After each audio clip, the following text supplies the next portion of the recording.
Hey there folks, my name is Peter, and on today's video we're talking toolbox lighting. So I bought some cheap LED light strips off of Amazon, not necessarily a brand that I recommend, but what I wanted to try is to use them on the bottom of my Husky workbench for additional lighting. What's really cool about this Husky workbench, 72 inches long, is that you can crank it both up and down.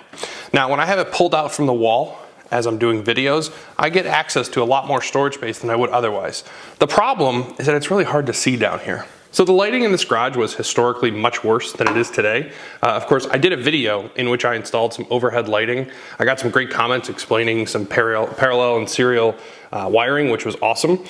You should check that out if you haven't already. But for the workbench itself, still having a problem underneath here where it's just hard to see, and I think it'll really look awesome if we add some LED light strips. So famous last words, of course, this should be a pretty easy project. As far as tools go, I've got my new snap-on electronic screwdrivers because I have this barrel connector that I plan to make use of. We've got our snap-on flush cuts for cutting both our small gauge wire as well as the LED light strips themselves, wire stripper, and then at some point I'll have to get some heat shrink and a heat gun. So if you're into tools, EDC, or do-it-yourself projects, be sure to subscribe to the channel. I think you'll really appreciate it. And let's get this project started. So although this worktop is 72 inches long, we don't actually want the lights to be that long because there's a bar underneath here which is taking away probably 2 inches on either side. But let's measure to be sure. So using our new snap-on tape measure, this is about 68 inches. Now this isn't the, like I said, most high quality set of LED strip lights. So we're gonna use our anvil. Just hold it down enough, hopefully without breaking anything, that we can get a good measurement. So I burned 5 inches at the end of the bench, and now at the end here, this should be 67 inches. And then of course the second piece will just be the same length as this one. So our bench is 24 inches wide, and I'm thinking if we come in about 3 inches on either side, that means our wire connecting the two 6-foot strips should be about 18 inches. So we need a single 18-inch wire, well, red and black. So we need 18 inches here to bridge the gap, and then we'll need a shorter wire to go into our barrel connector. So this will bridge the gap from left to right. And then for our barrel connector, I don't think it has to be that long. The barrel connector, I'm just gonna eyeball. So this should be all the wiring that we need. We've got our soldering iron nice and hot. Tell you what, I'm loving the snap-on tape measure. Magnets right to the side of the bench. It's pretty much always there when you need it. I love the auto locking. I think it's worth it. Strip our wire back, but I think we could salvage it. As I'm stripping these wires using this tool that I got from my grandfather, I see it says Sycamore, Illinois, USA, made by Ideal.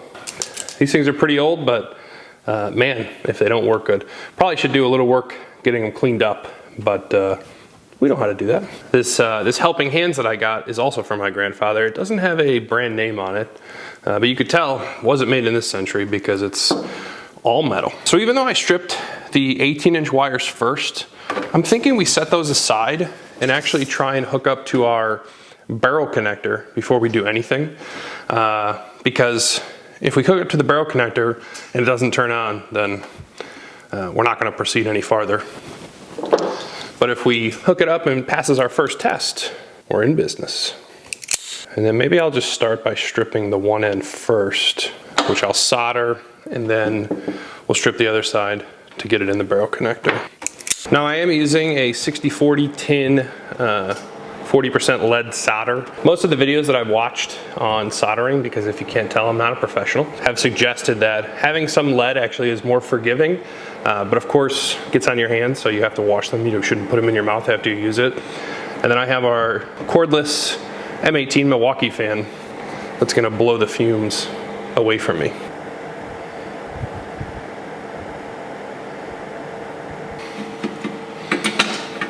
All right, so we've got our first wire pretty well tinned. As I'm playing with this and the wire sort of flicking back and forth, I'm thinking to myself, you know, I don't want to get any hot solder in my eyeball, so.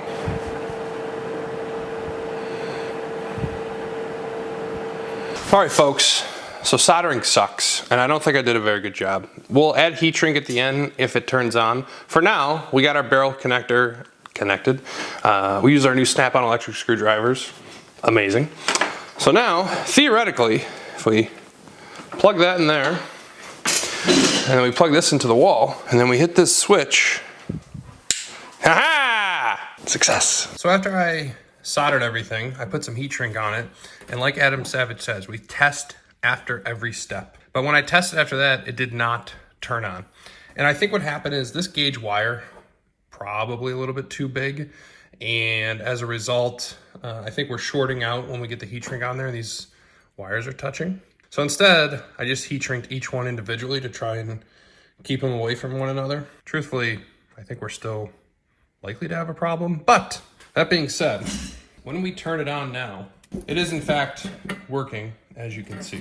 I'm going to continue with the process of getting them connected. Because this is underneath the workbench and it's not going to be turned on all that often, certainly never when I'm not here, I think I'm okay with it. But obviously I have the audience to keep me honest. So you saw that solder joint. Do you think that that is appropriate, or is it likely that I probably needed like a 20 gauge wire instead of the 18 for this very small LED light strip? Of course, I could also just upgrade to a bigger light strip, but for now, this is what we have. And of course, I have to make 4 more solder connections, but I know that it works, so let's try and finish it up. Also, my battery died, so I don't know how much of this I got to.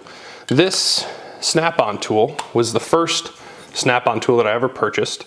So this is a 5-in-1 butane powered soldering iron, heat gun, plastic welder, hot knife, and I turned it on for the first time in a while, and it didn't turn on, but now I'm getting good power out of it. So it got a little choked up at the beginning, and of course that's why I bought this triple filtered butane to hopefully keep it running over time. But something I would recommend. Obviously back then, I remember when I was buying my very first snap-on tool and I was deciding on a color, I was like, you know, red seems sort of quintessential snap-on. Let me go with red. Of course, in hindsight, I wish I got the green, because Milwaukee's red, snap-on's green, and that's how we keep everything straight around here. But pretty good tool, not that expensive if you need a mobile soldering solution. All right, folks, the soldering is at least theoretically done. As with every project, as you go along, you get better at the thing. And that's the thing with being a DIYer, is that you know, when you watch stuff on YouTube, everybody makes it look so easy. And when I say everybody, myself excluded. But of course, you don't know all of the days, months, years worth of practice that those people had to do in order to be successful. So as I look at my first solder compared to my last one, and I'll get a close-up shot of this for you all, night and day difference, right? Like this one, I could see very clear lines. And what I think I was doing differently at the end is I was tipping or tinning the end of my stranded wire. Then I was laying down a bead of solder onto the copper, then bringing the two together with the solder, and that seemed to work pretty well. Now, knock on wood, I have not tested it yet, but now that you all are here, we will test it together. With any luck, when I hit the switch, everything's gonna turn on. Hey! All right, now let's just, well, I guess I should add a bit more heat shrink to both of these connections, the same way I did over here, where I just do it on the individual. Well, we're not gonna do any heat shrink because I already soldered the wires and I didn't put it on there the first time, so that's okay. I'm gonna keep a close eye on this, but let's get underneath the workbench, see how it looks. All right, folks, so my camera is going to die, but what a finish. I'll capture some content underneath the workbench here so you can see it. I'm really excited with how this turned out. This whole project should have taken less than an hour. It took me a little longer because I'm an amateur solderer. I'll have links in the description to everything that I used today, so if you want to give this a try yourself, let me know. And thank you all so much for watching. Be sure to like, comment, subscribe. See you in the next video.